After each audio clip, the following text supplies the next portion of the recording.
What's good YouTube, Hypnoctoad here, welcoming you back to our next deck profile on the channel. Today's deck profile is Performages or PePe. This is the Yu-Gi-Oh! Day winner here in Lincoln, Nebraska, and I'm going to let Ethan take it from here. Go ahead. Alright, like Nate said, my name's Ethan. I won Yu-Gi-Oh! Day. I went 4-0, actually playing Nate in the last round. He was playing against Monarchs, so I'll give you a deck profile of that and explain some of the things about it. So, first thing you have to play, 3 Skullcrab Joker. Best card in the deck, searches everything. Searches Monkey Board, searches Sorcerer, searches everything. Basically Strauss, because it's not once per turn.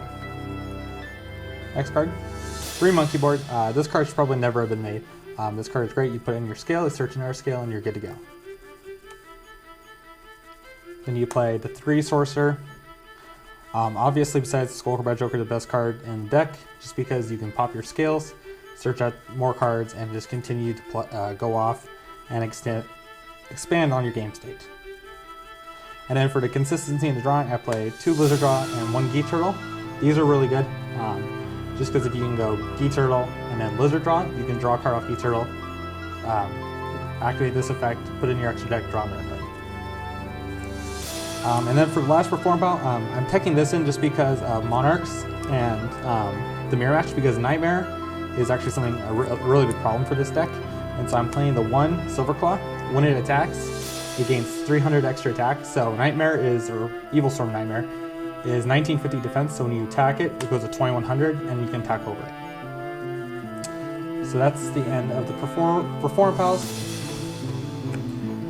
We'll now move on to the Performages. I don't know, I'm still a little iffy on the Performages. There's a card later on I'll show you, and I'll explain more about it. If those cards were banned, then I would probably get rid of the Performages altogether, just because they create brick hands. But you do play them just because of that. So start off with 2 Plush Fire. I cut this down from 3.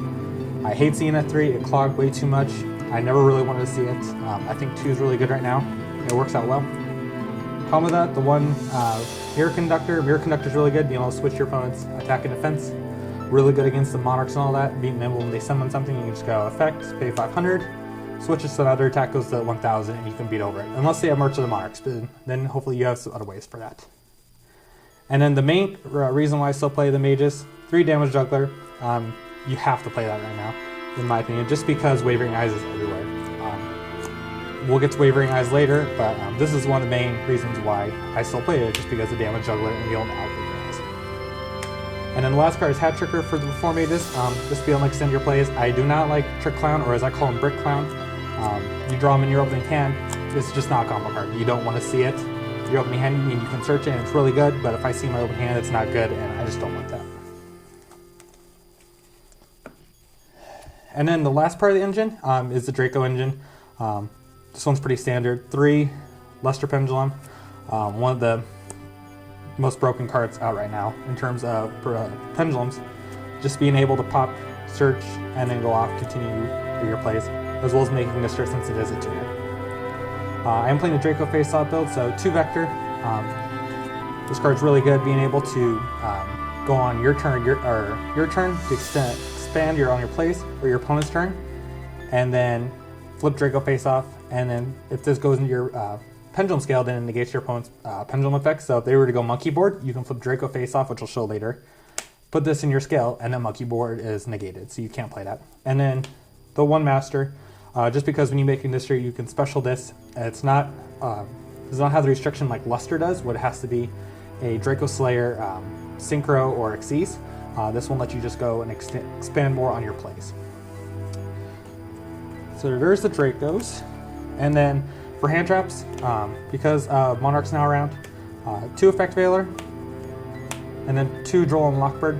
Effect Veiler put in a lot of work today, especially against Monarchs.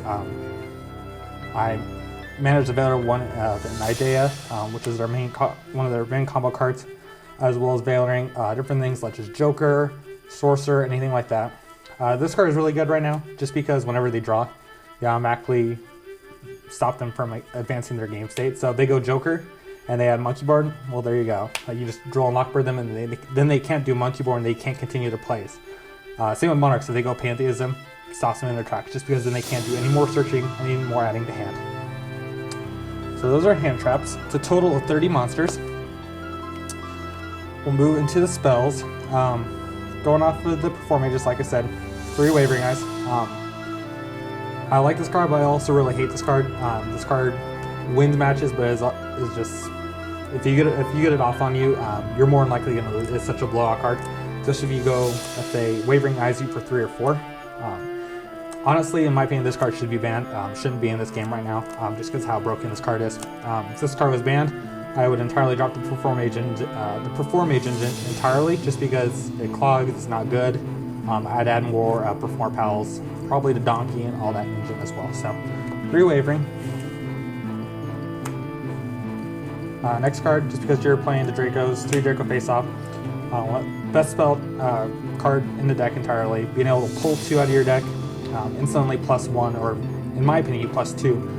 Because you can either special it or put in your scale, and then you're more than likely going to pendulum summon out the other card. So to me, it's just a +2, just because this card is absolutely amazing. I don't know why Konami made that card. Continue the comboing, 2 instant fusion. I do run Norden, so being able to have these 2 and be able to expand. So like if you want to do Infinity, and then you go instant fusion, make a Rafflesia or make a Nightmare. If you have extra cards as well, is really good. Especially in the mirror match, if you make Nightmare, Rafflesia, or Nightmare Infinity, or even Rafflesia Infinity, you're more likely going to be way ahead of them in terms of resources to get over them. Next 2 cards, Twin Twister. I really like this card, just being able to ditch like damage jugglers, anything like that, get them out of your hand, and pop 2 cards. If Monarchs weren't a thing, I would be putting these back in the side, but Monarchs being around here, same reason why I'm now maining Joel and Lockbird and Effect Failure. This card does really good slowing them down, especially if they have a board such as Domain of the True Monarchs and March of the Monarchs. That card, if they have that field with like a Vanity Scene, it is absolutely awful to get around. So this card is really good out to it. Domain of the True Monarchs is a really stupid card, and I have to get outs for that. And then the last card, which came in a really clutch today, was Soul Charge. I played this card at least 3 times, probably 4, I think, today. One time I was playing an opponent, and I Soul Charged for 5, and as soon as he seen that, he just scooped. Just because he knew I was just going to absolutely shred him in terms of resources. Being able to put up Xyz such as like Cyber Dragon Infinity, Rafflesia, etc. So Soul Charge is really good, especially when your opponent starts using Upstart Goblin in their deck, just because then basically get cards for free. And then the last card, I only play 1 trap in the deck, 1 Treacherous Trap Hole. I actually misplayed this really bad today, which cost me 1 game in a match. I forgot to set the card and he went off. If I would have set the card, I probably would have won because my hand was really good. I just needed another turn to set up. So I forgot to set this and he OTK'd me. Otherwise, this card is really clutch. It's the only trap I play because you can't have other traps in your grave, and this card is really good for defensive and offensive. If I have Rafflesia, I can activate this anytime, so if they were attacking me, I can activate this, destroy 2 of their cards, or if I'm attacking, I can activate Rafflesia since it's during either player's turn, nuke 2 of their cards, and then go off and hopefully go for game. So that's the deck. It is 42 cards. Nice thing about PePe is it's so consistent that you really, the extra deck, or not the extra deck, the rain deck really does not matter in terms of how many cards you play. I've seen people play 40 to 45 and with hardly any repercussions whatsoever. And so I felt like I played the cards that I needed to play and for what's coming up in the meta. So we'll now move into the extra deck. Try to make sure my extra deck is clear and concise as much as possible, just to cover as many bases as I can. With the institutions, like I said, we play 1 Norden, just being able to combo off. For the other fusion, I play 1 Dinoster. Being able to protect your scales, protecting your Pendulum monster is really good, just because it works really well, especially if you don't have an out to Wavering Eyes and you know they have it. It's also really good because when you summon this, you can special summon Draco Slayers from your graveyard, which is really good. So there's the fusions. And then I played 2 Synchros. Best card in the extra deck, in my opinion, Ignister. Non-targeting removal is really good. I played against a Cosmo player today, and every single time you could summon something, I would just special summon, pop it, and then just spin it back into the deck. And if they can't get any of their destruction effects going, it's basically GG. Just because that's like one of their main engines, just destroying their cards and then you know, special summon more. So this is really good. Combos really well with the Draco Slayers. I do run the Ptolemaeus, Nova, Infinity.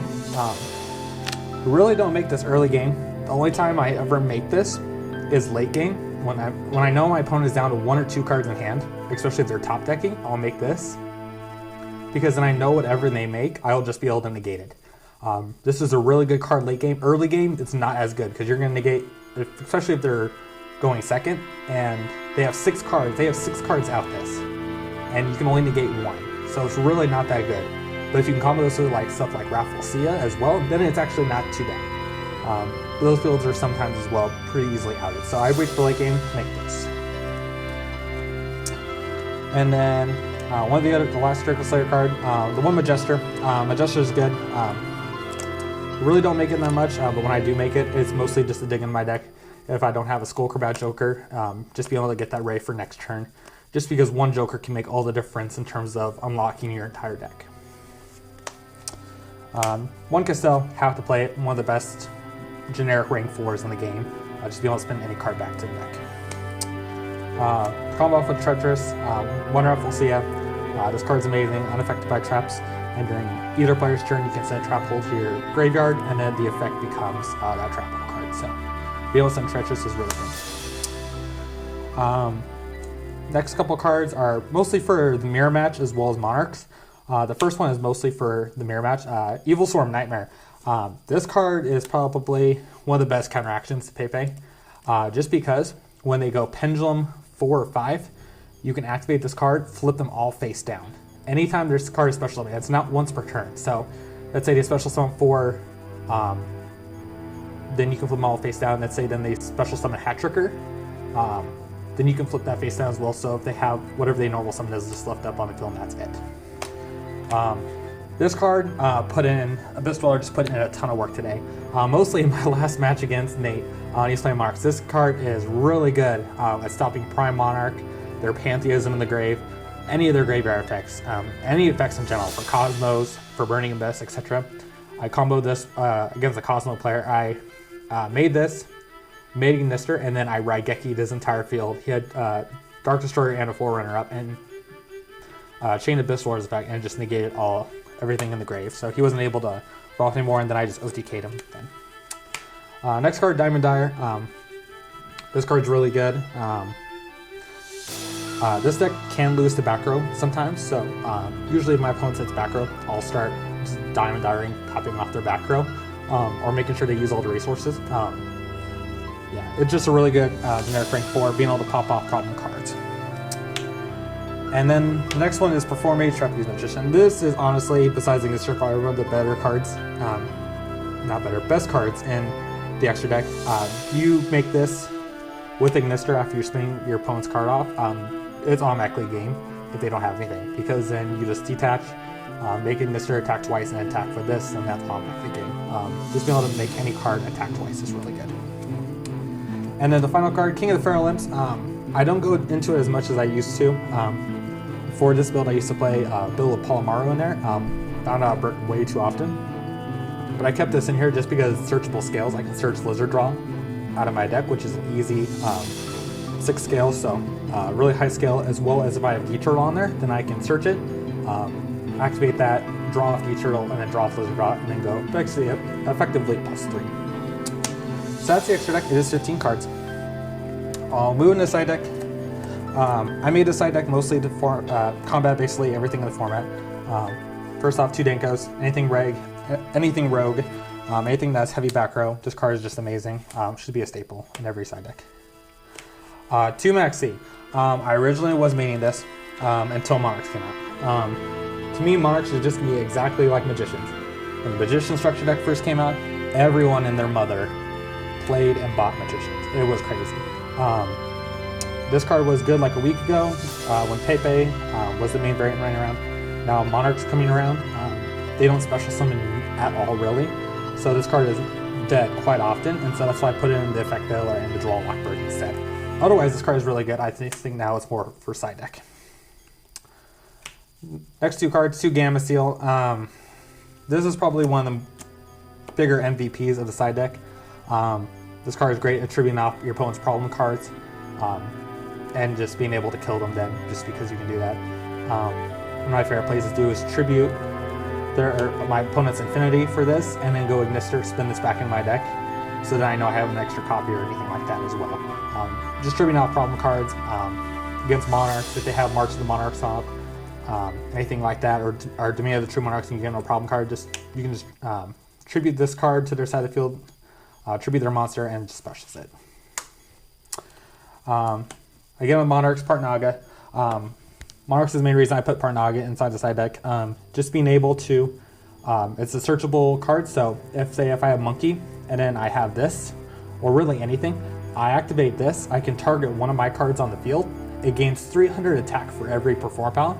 So if it's a Perform Pal I'm already targeting, like Joker, then it gains 300 attack for Part Naga, 300 attack for Joker, and 300 attack for Monkey Board. That's a total of 900 extra attack, being able to beat over Monarchs that are up with true, like Domain of the True Monarch and all that. This card is just really good right now. I highly encourage it. When I get in the side deck or even maining it, I'm even thinking about maining it.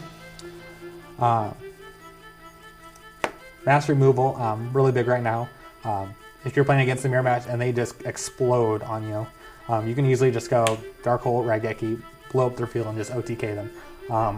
I've seen this time and time again where people just use so many resources and it's like, all right, I'll just play one card and out your entire field and then just go Ignister, Trapeze, or just OTK you right then and there, or just whittle you eventually out of resources. Sliding a third Twin Twister, back row heavy decks, Monarchs, anything like that. Just be able to make sure they don't have any of the cards that they need. Look at that last. X card, Time Space Travel, Mirror Match, Cosmos, anything like that. Mostly against Cosmos, I will side out the Treacherous Trapple and put this in because Treacherous is really not that good against them because it targets. So if they have Dark Destroyer 4 or anything like that, I can't use Treacherous on them, but I can use this. If they go Farm Girl, summon Dark Destroyer, then I can just go Time Space, shuffle back into the deck. Now, this next combination of cards was something I started looking through online, and then I talked with a couple friends about it. And I was like, you know, this would be kind of cute to try out. So I'm playing 2 XYZ Universe in combination with DDD Duodon King Kali Yuga. What this card is, so my deck is really good at making rank 4s, being able to spam them out really easily.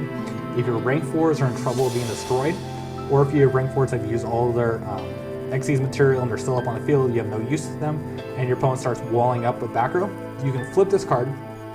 You then can tribute the 2 rank 4 cards that you have, and then what you can do is you can special a card out of your extra deck that has equal or less number of stars to those. So basically you tribute 2 4s, which is 8, which is equal to this.